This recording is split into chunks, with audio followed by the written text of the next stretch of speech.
సూర్యాస్తమయ సమయానికి వేసుకోవాలి. సమయంకి సూర్యాయ స్వాహ అంటే సూర్యుడికి ఆహ్వానిస్తుంది. ఆ తర్వాత సాయంత్రం ఏంటంటే అగ్నేయ స్వాహ అంటే సూర్యుడు అయిపోయిన తర్వాత అస్తమించిన తర్వాత మనకు వెలుగు గమనిస్తారు చంద్రుడు. చంద్రుడు రోజు ఉంటాడు. మన అగ్ని మన ఇళ్ళని దీపం వెలిగిస్తాం కదా, ఇళ్ళలో దీపం వెలిగించేది అది అగ్నే కదా. సో సాయంత్రం అగ్ని సూర్యాస్తమయం తర్వాత అగ్ని వెలిగిస్తుంది. అందుకే అగ్నాయ స్వాహ. ఉదయము సూర్యాయ స్వాహ, సాయంత్రము అగ్నేయ స్వాహ, అగ్నికి ఆలోచిస్తుంది. ఈ విధంగా రెండు తర్వాత వచ్చేసింది అగ్ని వెలిగించినప్పుడు మనం నమస్కారం చేసుకోవచ్చు. ఓం నమో భగవతే వాసుదేవాయ, ఓం నమో భగవతే వాసుదేవాయ, ఓం నమో భగవతే వాసుదేవాయ.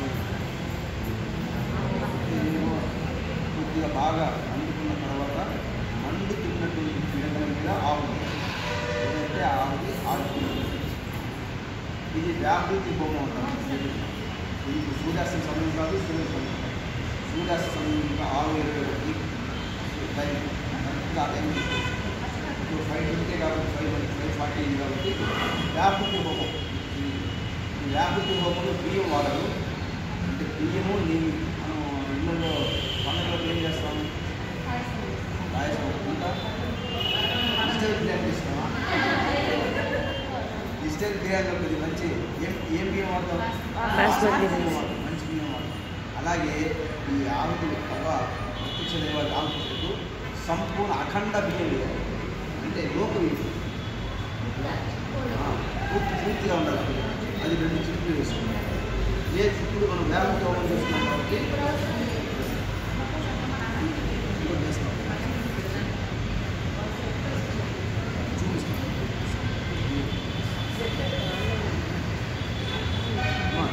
ఇట్లా ఒక చిటికి, 2 చిటికి, ఇలా 2 చిటికలు బియ్యం చాలు. పాత్రలో వేసుకుందాం. 2 డ్రాపులు నీళ్ళు.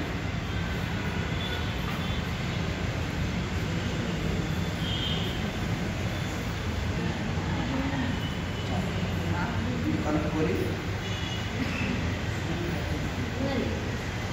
అని చెప్పి వీడియో చేసుకున్నాం. 2 భాగాలు చేసుకున్నాం. ఈ 2 భాగాలు ఎందుకంటే ఒకటి అగ్నేయ స్వాహ, అగ్నికి ఇస్తాం. రెండవది అగ్ని సృష్టించింది ఎవరు? అగ్నిని సృష్టించింది ఎవరు? ఈ దేవతను సృష్టించింది ఎవరు? ప్రజాపతి అంటారు. అంటే బ్రహ్మ సృష్టిస్తాడు. అందుకని ఒక ప్రత్యక్ష దేవాలయానికి ఒక భాగము, బ్రహ్మకు ఒక భాగం ఆహ్వానిస్తాం. ఇది పక్కన. ఇది సూర్యాస్తమ సమయం. ఇప్పుడు వచ్చేసి మనం వ్యాపృతి హోమం చేస్తాం. వ్యాపృతి హోమంలో మనం చెప్పవలసిన మంత్రాలు అంటే గాయత్రి మంత్రం ఉన్నాయి కదా. ఓం స్వాహ. ఓం అంటే పరమాత్మ. భూ అంటే భూమికి ప్రత్యక్ష దైవం. ఇందాక భూమికి ప్రత్యక్ష పృథ్వీలోకానికి ప్రత్యక్ష ఇందాక చెప్పాను. అగ్ని ప్రముఖమైన దేవత అగ్ని. మనం దాన్ని పూజించకుండా వేరే దేవతలు పూజిస్తున్నాం. అది అవిధిపూర్వకమైన ఆరాధన. శాస్త్రం చెప్పింది భూమికి పృథ్వీ. తర్వాత భువ అంటే పితృలోకం, ఊర్ధ్వలోకాలు. పితృలోకానికి అధిపతి అంటే ముఖ్య దేవత వాయువు. తర్వాత 3వ లోకము భువలోకం. భువ స్వహ. స్వహలోకం అంటే స్వర్గలోకం, సూర్యలోకం, సూర్య భగవాన్. దానికి ప్రముఖమైన ఈ 3 లోకాలకు దేవుడు వచ్చేసి ఓంకారం పరమాత్మ. అందుకని ముందుగా ఓం భూర్భువస్వః అంటాం. అంటే ఓం పరమాత్మ నీవు సృష్టించినటువంటి భూర్భువ స్వహ లోకాల యొక్క ప్రత్యక్ష దైవాలకి ఆలోచిస్తాం. ఇప్పుడు మనకి కొద్దిసేపు మంట అయింది కదా. ముందుగా భూ అనగానే ఒక గంటె ఇది వేసుకుంటాం. ఓం స్వాహ. భూ అంటే ఎవరు అనుకున్నాం? అగ్ని ఇదం నమః. అగ్నికి నమస్కారం. నెక్స్ట్ ఓం భువ స్వాహ. ఎవరు పృథ్వీలో ఊర్ధ్వలోకానికి వాయవే ఇదం నమః. రెండోది స్వహ, స్వర్గలోకం, సూర్యలోకం. స్వహ స్వాహ స్వహ స్వాహ సూర్యాయ ఇదం నమః. సూర్యాయ ఇదం నమః. ఇట్లా మనం భూర్భువ స్వహ 3 ప్రత్యక్ష దైవాలకి ఆవులించుకుంటాం. ఈ 3 ప్రత్యక్ష దైవాలను సృష్టించిన ఎవరనుకున్నాం? ప్రజాపతి. ప్రజాపతి 3 పేర్లు చెప్పి ప్రజాపతికి ఆవులించాలి. ఓం ఓం భూర్భువ స్వహ స్వాహా ప్రజాపతయే నమః. ప్రజాపతి కొద్దిగా ఎక్కువ వెళ్తాం.